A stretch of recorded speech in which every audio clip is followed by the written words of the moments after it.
Hello friends, આજના સમયમાં જ્યારે ટાઈમની મારામારી હોય છે, આપણી પાસે સમય ઓછો હોય છે અને ગેસની પણ બચત કરીએ તો આજે આપણે એક એવી સરસ રેસીપી હું તમારી સાથે શેર કરવા જઈ રહી છું. દાળને મેં અહીંયા પલાળી દીધી છે 1 કપ, અને સાથે મેં દૂધી અહીંયા લીધી છે અને ચાવલને પણ પલાળી અને ધોઈને કોરા કરીને સાઈડ પર રાખી દીધા છે. એને 15થી 20 મિનિટ પહેલાં જ આપણે ધોઈને રાખવાના છે, વધારે વાર નથી પલાળવાના. અને અહીંયા મેં 5 બટેકા છાલ ઉતારીને લીધા છે અને દૂધીને આ રીતે આપણે કુકરમાં આ રીતે ગોઠવી દેવાની છે અને બટેકા અને આપણે એને 3 વિસલ કરવાની છે. તમને એમ થાય કે દાળ એટલી વારમાં થઈ જશે, પણ એની સાથે કોઈ પણ વસ્તુ એડ કરીએ તો ચોક્કસ થઈ જાય છે. ત્યાર પછી ગોળ આંબલીને પલાળી લીધા છે અને તાજી કોથમીર અને આદુનો એક ટુકડો લીધો છે અને આ રીતે એને આપણે ખાંડની દસ્તામાં આ રીતે ખાંડી લેશું. આપણે એને બહુ પેસ્ટ નથી બનાવવાની બારીક.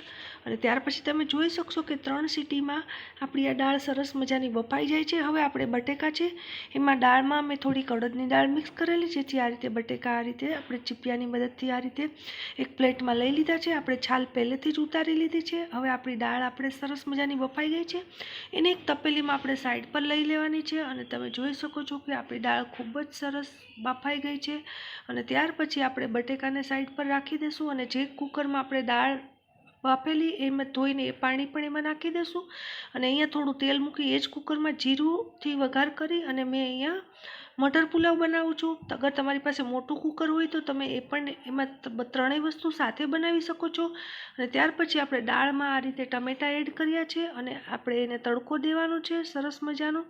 ઘણા લોકો ટમેટાને પણ દાળ બાફતી વખતે જ અંદર એડ કરી દે છે. અહીંયા મેં તેલમાં જીરું એડ કરેલ છે, હિંગ એડ કરેલ છે અને આ રીતે કાશ્મીરી લાલ મરચું છે એને એડ કર્યું છે. અને આ રીતે તમે દાળમાં વઘાર કરી શકો છો તમારા હિસાબે. તમે ચાહો તો એમાં થોડું ઘી પણ એડ કરી શકો છો. અગરથી વઘાર ન કરવો હોય તો તમે ઉપરથી ઘી એડ કરી શકો છો. અને જે આદુ મરચાં અને લસણની પેસ્ટ હતી 1 ચમચી નાખેલ છે. હવે જે આપણે ગોળ આંબલીનું પાણી હતું એને આપણે ગાળીને સરસ તૈયાર કરી દીધું છે. આપણા બટેકા હવે આ રીતે બફાઈને રેડી છે. મેં એને અહીંયા રાઉન્ડમાં પીસ કરેલા છે. આ રીતે તમે જોઈ શકો છો સરસ મજાના ચટપટા બટેકા આ રીતે બહુ જ સરસ લાગે છે. એમાં મેં અહીંયા બ્લેક સોલ્ટ એટલે કે સંચળ પાવડર, ધાણા જીરું અને મસાલો એડ કર્યો છે. મીઠું આપણે બાફતી વખતે જ એડ કરેલું છે.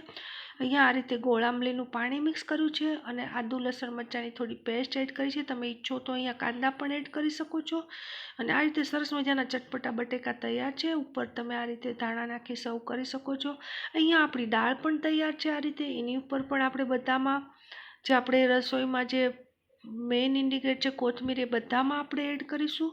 અહીંયા આપણા ચાવલ પણ આ રીતે 2 વિસલમાં આ રીતે તૈયાર થઈ ગયા છે. સરસ મજાના આ રીતે ચાવલને આપણે પલાળીને કરીએ છીએ તો સરસ આ રીતે ખીલેલા થાય છે અને ટાઈમ પણ ઓછો જોઈએ છે, પાણી પણ ઓછું નાખવું પડે છે અને એકદમ સરસ આ રીતે ચાવલ આપણા તૈયાર છે. આપણે હવે પ્લેટિંગ કરી લઈએ. સૌથી પહેલાં આપણે આ રીતે મટર પુલાવ એડ કરીશું. એમાં આપણે દાળ એડ કરીશું અને સાથે ચટપટા બટેકા તો છે જ તે.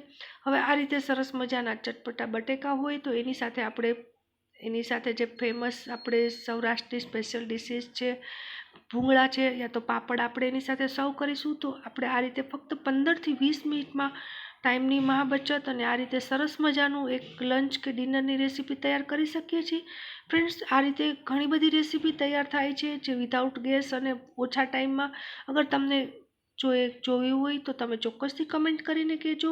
અને આ રેસીપી તમને કેવી લાગી ચોક્કસથી કહેજો. ચેનલને શેર કરજો, લાઈક કરજો અને સબસ્ક્રાઈબ કરવાનું ભૂલશો નહીં. તમારો બધાનો ખૂબ ખૂબ આભાર. ફરી એકવાર આવી ઇઝી રેસીપી સાથે મળીશું. Thank you so much.